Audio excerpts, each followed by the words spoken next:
Todo está alineado para una tercera guerra mundial. Las tensiones mundiales están a su máximo nivel. China no soporta a Estados Unidos, Europa no soporta más a Putin, y Rusia no soporta ver a Ucrania como un territorio libre.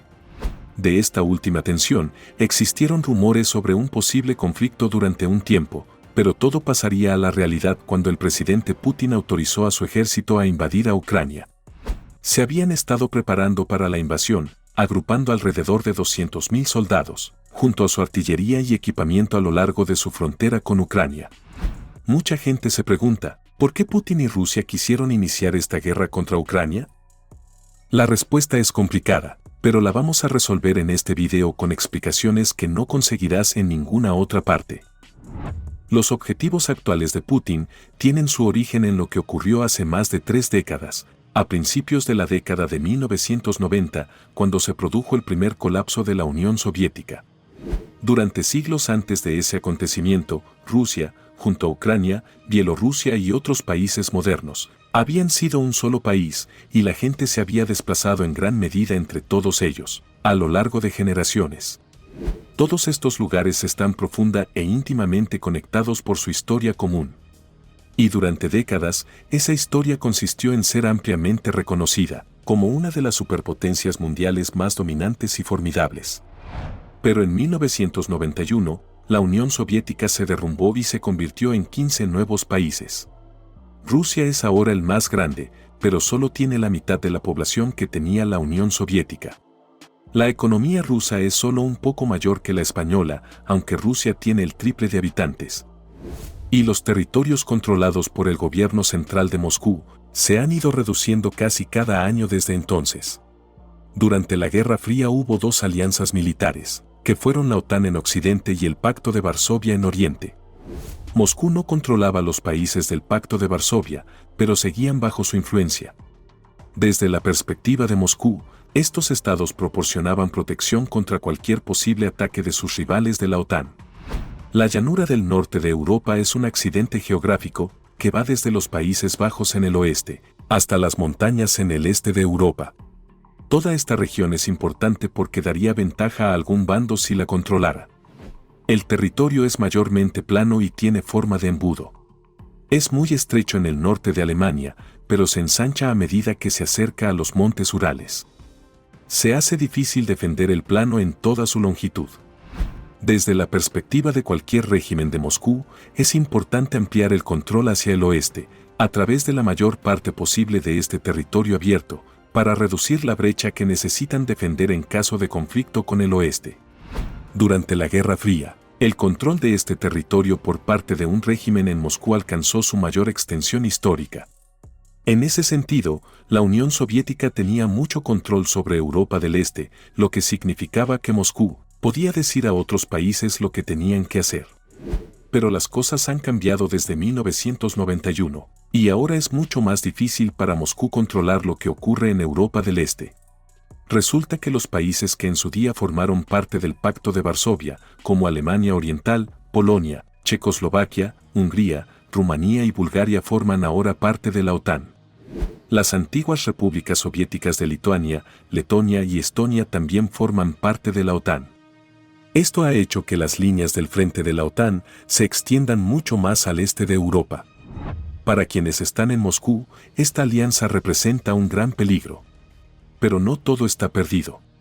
¿Sigues aquí? Hazme un favorcito y regálame un me gusta para continuar trayéndote aún mejor contenido.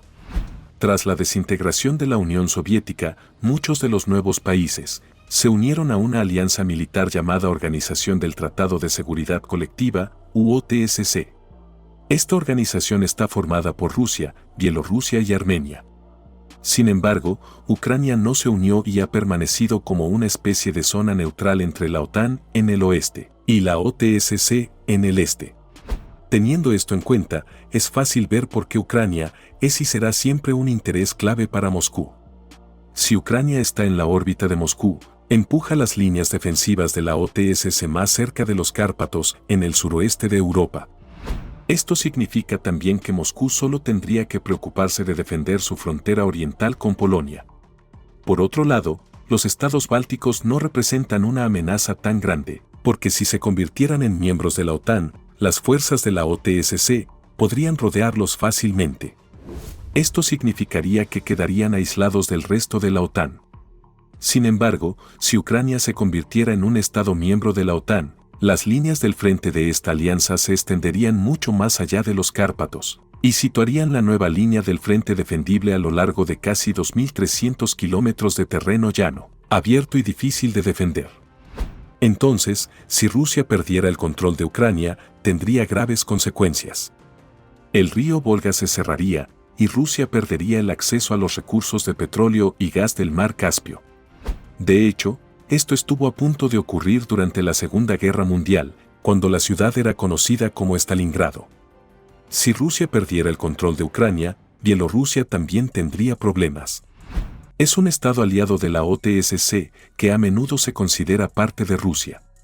Pero si Ucrania pasara a formar parte de la OTAN, Bielorrusia quedaría completamente rodeada por territorio de la OTAN por 3 lados.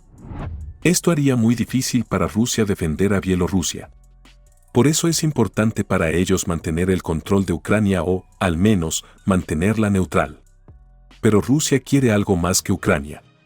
Quiere energía. El petróleo y el gas son lo más importante que hay que entender sobre las ambiciones mundiales de Rusia. Este país es el segundo productor mundial de petróleo, y tiene las mayores reservas probadas de gas natural del mundo. Obtiene mucho dinero de la venta de estos recursos, el cual se utiliza para pagar el ejército, saldar deudas, ahorrar efectivo y financiar la restauración del territorio como gran potencia mundial. De esta forma, Rusia es un estado petrolero, como Arabia Saudita o Irán. Y es el único estado petrolero situado en Europa, al menos por ahora.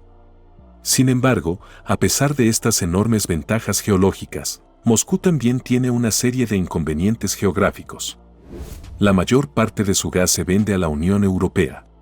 Tanto es así, que el 35% de todo el suministro de gas de la Unión Europea procede solo de Rusia, incluida Alemania. Es decir que la cuarta economía mundial importa casi la mitad de su gas natural de Rusia. Este flujo de gas hacia Alemania y Europa a través de un complejo sistema de gasoductos proporciona los ingresos necesarios para que el gobierno ruso funcione, y proporciona calor necesario para las ciudades europeas durante el invierno. Ambas partes dependen en gran medida de la otra.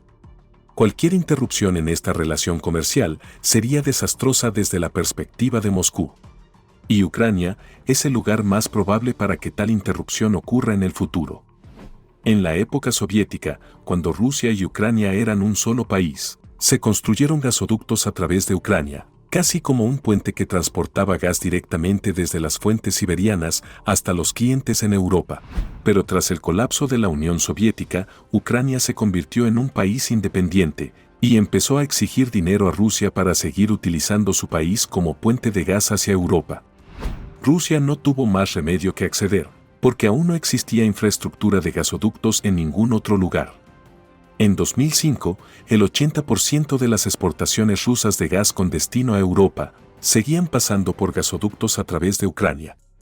Pero en las décadas transcurridas desde entonces, Rusia ha intentado resolver esta excesiva dependencia de Ucrania, construyendo múltiples gasoductos nuevos que evitan por completo este país. Por ello es que Rusia tiene previsto dejar de exportar gas a través de Ucrania en 2024. Esto ahorrará al gobierno ruso miles de millones de dólares en tarifas. Pero esto no es lo más negativo para el país en relación a Ucrania. Lo que es más perjudicial desde la perspectiva de Moscú es que puede haber más de 2 billones de metros cúbicos de gas natural en la zona económica exclusiva de Ucrania, dentro del Mar Negro.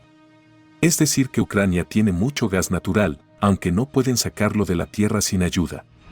Pese a ello, otros países tienen más dinero y tecnología para hacerlo.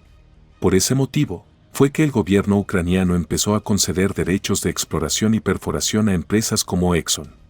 De repente, era posible que en pocos años Ucrania se convirtiera en el segundo país petrolero de Europa. Se habría convertido en un competidor directo del propio suministro de gas ruso a la Unión Europea, y una gran amenaza para el presupuesto y el PIB del gobierno ruso. También habría proporcionado una vía fácil para la eventual admisión de Ucrania en la Unión Europea y la OTAN. Parece ser que esto es de lo que realmente trata toda la situación. En 2012, cuando se hicieron estos descubrimientos, Viktor Yanukovych estaba al mando de Ucrania. Era un político prorruso que mantenía a Ucrania alineada políticamente con los intereses de Moscú. Mientras fue presidente, estos descubrimientos no supusieron una amenaza directa para Rusia. Pero cuando su gobierno fue derrocado repentinamente en febrero de 2014, durante una revolución pro-Unión Europea y pro-occidental en Kiev, Moscú aprovechó rápidamente la oportunidad para invadir parte de Ucrania y apoderarse de la península de Crimea. Al apoderarse de Crimea, los rusos también tomaron el control directo de 2/3 de la costa de Ucrania y de la mayor parte de su zona económica exclusiva marítima. La toma de Crimea por los rusos no solo les dio el control total de las reservas de petróleo y gas de la península, sino también miles de millones de dólares en equipos de perforación y otros activos. Esto paralizó por completo el potencial futuro del gobierno ucraniano para desafiar la supremacía del gas ruso en Europa. Para empeorar las cosas desde la perspectiva de Ucrania, las zonas de Ucrania más ricas en gas de esquisto se encuentran muy cerca de algunas de las principales zonas de conflicto alentadas y financiadas por Moscú, como Donetsk y Luhansk, así como también la República Secesionista de Transnistria en Moldavia, lo que no es coincidencia. Como resultado, las empresas petroleras rescindieron sus contratos con el gobierno ucraniano poco después. Esto dejó a Ucrania sin poder extraer por sí misma los recursos restantes y sin poder desafiar la ocupación rusa de Crimea. Desde la perspectiva de Putin y de su régimen, se trataba de acciones obligatorias, para impedir que una Ucrania orientada hacia Occidente pudiera vender grandes suministros de gas a Europa. Esto amenazaría la principal fuente de riqueza y poder de su propio régimen. Putin cree que había que desmembrar Ucrania para protegerse a sí mismo y a los demás oligarcas que están en el poder. Sin embargo, hay algo más en juego. Para Putin, Rusia nunca podrá devolver Crimea a Ucrania, porque eso significaría entregarle toda la zona económica exclusiva y todos los recursos de gas que contiene. Crimea es importante para Rusia, porque es uno de los pocos puertos que no están congelados en invierno. Si Crimea fuera devuelta a Ucrania y Ucrania entrara en la OTAN, Rusia perdería su puerto. Pero Ucrania aún puede ejercer cierta presión. Por ejemplo, Crimea es casi una isla y es difícil conseguir agua dulce allí. Antes de la invasión y anexión rusa, la mayor parte del agua dulce de Crimea procedía de un canal construido en la época soviética. Este canal bajaba agua del río Dnieper. Pero después de que los rusos tomaran el poder en 2014, los ucranianos dejaron de enviar agua a Crimea. Llenaron de cemento el canal que quedaba dentro de sus fronteras al norte, lo que bloqueó el flujo de agua hacia Crimea. Como resultado, Crimea ha ido muriendo lentamente sin agua suficiente. Y las cosas no hacen más que empeorar debido al cambio climático. En 2020, Crimea tuvo el año más seco, registrado desde que comenzaron los registros hace 150 años. Como resultado, el gobierno ruso está luchando por mantener su control sobre este territorio. El embalse de Simferópol, la capital, está hoy por debajo del 7% de su capacidad, y la ciudad ha tenido que racionar el suministro de agua. Incluso, después de que los rusos construyeran un puente de casi $4.000 millones a través del estrecho de Kerch para conectar la península con el territorio continental ruso, el transporte marítimo es difícil y la vida de los más de 2 millones de habitantes de la península es cada vez más compleja tras la anexión.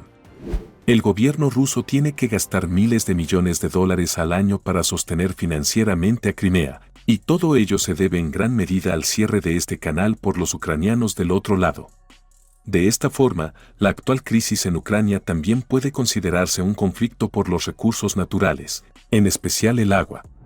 Esta es una de las principales razones por las que Rusia está tomando las medidas que está tomando ahora. El actual primer ministro de Ucrania, Vladimir Zelensky, ha declarado en numerosas ocasiones que el principal objetivo de Ucrania en el futuro es recuperar la península de Crimea. Sin embargo, actualmente Ucrania no tiene la capacidad militar para desafiar de forma realista al mucho más poderoso ejército ruso. Pero en el futuro Ucrania podría ingresar en la OTAN. Si se produce un conflicto entre Ucrania y Rusia por Crimea, y no está claro quién lo inició, entonces Ucrania podría activar el artículo 5 del Tratado de la OTAN. Esto significaría que todos los demás miembros de la OTAN tendrían que ayudar a Ucrania si fuera atacada. Así que, en el futuro, la gente en el poder en Rusia teme que si Ucrania se une a la OTAN, entonces Rusia tendría que luchar contra toda la alianza para recuperar a Crimea. Saben que perderían esa guerra. Hay muchas razones por las que la OTAN está más avanzada militarmente que Rusia. Una de ellas es que Rusia tiene menos gente, porque ha muerto más gente de la que ha nacido allí desde que se derrumbó la Unión Soviética. Esta disminución de la población ha empeorado desde que comenzó la pandemia de COVID-19, en 2020. En este momento, Rusia tiene alrededor de 25 millones de hombres en edad de servicio militar. El gobierno sabe que a medida que pase el tiempo, cada vez habrá menos personas disponibles para trabajar. Por lo tanto, tiene sentido que quieran actuar ahora en lugar de esperar. Al ocupar Crimea y mantener los conflictos en la región de Donbass, en el este de Ucrania, Rusia ha conseguido mantenerla fuera de la OTAN.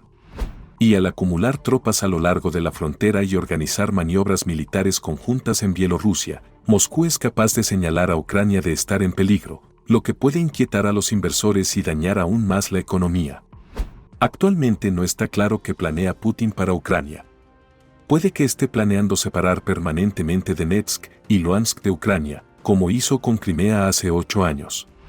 También puede estar planeando atacar desde Crimea, para neutralizar el bloqueo en el canal y liberar el suministro de agua de Crimea.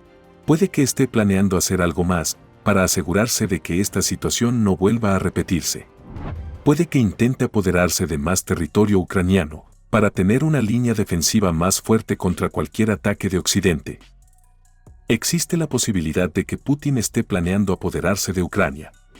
Esto tendría muchos efectos, incluido el bloqueo de Ucrania del resto del Mar Negro y hacerla permanentemente sin salida al mar. También significaría que Rusia podría controlar todos los yacimientos de gas del país y conectar la Rusia continental con Crimea y Transnistria. Sin embargo, también es posible que Putin solo esté planeando hacer retroceder las líneas defensivas de la OTAN hacia Polonia. Putin ha exigido a Occidente que acepte 3 condiciones principales para detener su invasión de Ucrania. Estas condiciones son que Ucrania nunca será utilizada contra Rusia, que Bielorrusia nunca se convierta en un saliente indefendible, y que Occidente esté de acuerdo con el objetivo repetidamente declarado de Putin, de traer de vuelta el antiguo imperio soviético y ruso para el siglo XXI. Desde el punto de vista de la seguridad geográfica, la economía, el cambio climático y la escasez de agua, está claro cuáles son las principales preocupaciones de Rusia con respecto a Ucrania. Solo el tiempo dirá cómo actúa Rusia ante esas preocupaciones. Sin embargo, si analizamos cómo ha actuado Putin en tiempos de crisis en el pasado, probablemente podamos imaginar cómo actuará en el futuro.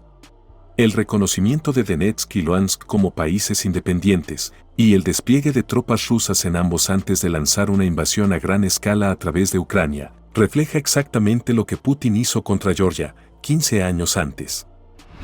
La invasión de Georgia dio lugar a la Primera Guerra Europea del siglo XXI. 2 provincias separatistas prorrusas dentro de Georgia, Abjasia y Osetia del Sur, fueron reconocidas por Rusia como países totalmente separados e independientes. Entonces, con el pretexto de la ocupación georgiana de ambas, Rusia desplegó tropas en ellas, y desde allí inició una invasión a gran escala por tierra, mar y aire del resto de Georgia.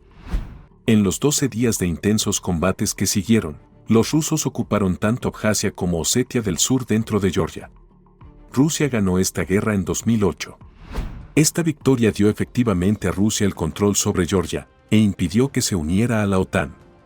Algunas personas fueron desplazadas, pero en general fue una victoria decisiva para Rusia.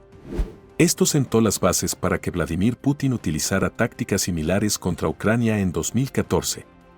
Ahora, en 2023, parece que la historia se repite en Donetsk, Luhansk y Ucrania. La invasión rusa de Georgia es muy importante para entender cómo funciona la estrategia militar de desmembramiento de Putin. Esto también nos ayuda a entender lo que podría llegar a hacer con Ucrania. Te felicito por llegar al final de este video, eres genial. Aquí está otro video que nos encantaría que vieras. Espero que te haya gustado muchísimo, no olvides dejar tu suscripción y tu comentario. Gracias y un saludo muy grande.